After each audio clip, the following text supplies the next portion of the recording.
किसान आंदोलन के समर्थन में टोल गेट मामले को लेकर दिशा रवि की गिरफ्तारी पर देश में कई लोग सवाल उठा रहे हैं। इस संबंध में वजीर दाखिला अमित शाह से सवाल पूछा गया। इसके जवाब में शाह ने कहा कि आखिर इसमें गलत क्या है। वजीर दाखिला अमित शाह ने कहा कि अगर कोई व्यक्ति क्राइम करता है तो उसकी उम्र पूछनी चाहिए क्या, उसका प्रोफेशन पूछना चाहिए क्या, वो किससे जुड़ा है ये पूछना चाहिए क्या, या फिर गुनाह किया है या नहीं उसके आधार पर तय होगा। सवाल उठाने का नया फैशन चल पड़ा। टीवी चैनल के कार्यक्रम में अमित शाह ने कहा कि अगर कल कोई बड़ा गुनाह कर देता है और मानो वो कुछ भी है तो ऐसा कहना चाहिए कि क्यों राजनेताओं पर किया, प्रोफेसर पर किया है, क्यों किसानों पर किया है। वजीर दाखिला ने सवाल उठाया कि ऐसा करेंगे क्या।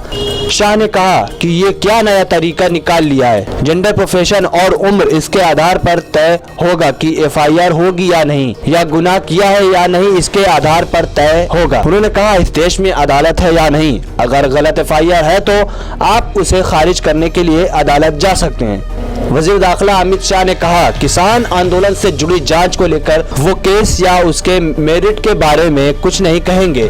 शाह ने कहा कि ये उनका विषय नहीं है। उन्होंने कहा कि आईपीएस अधिकारियों को पेशेवर तरीके से अपना काम करना चाहिए, हमें उनकी जांच पर पूरा भरोसा है। शाह ने कहा इस केस को लेकर दिल्ली पुलिस के अधिकारियों को कोई खास निर्देश नहीं दिए गए हैं जिससे कि कानून को तोड़ मरोड़ कर कुछ करना पड़े। वो लोग संविधान के तहत काम कर रहे हैं। कई लोग गिरफ्तार होते हैं तो इस पर सवाल क्यों।